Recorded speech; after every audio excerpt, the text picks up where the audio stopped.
আল্লাহ আমার সৃষ্টিকর্তা, আল্লাহ আমার সবার কাছে প্রিয় যিনি তিনি আমার রব। দুনিয়া করব সবাই আল্লাহর ইবাদত, দুনিয়া করব সবাই আল্লাহর ইবাদত।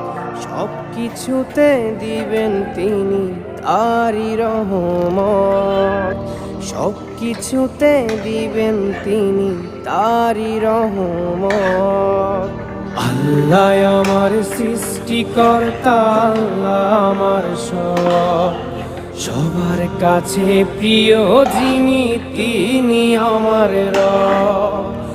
আল্লাহ আমার সৃষ্টিকর্তা, আল্লাহ আমার সবার কাছে প্রিয় যিনি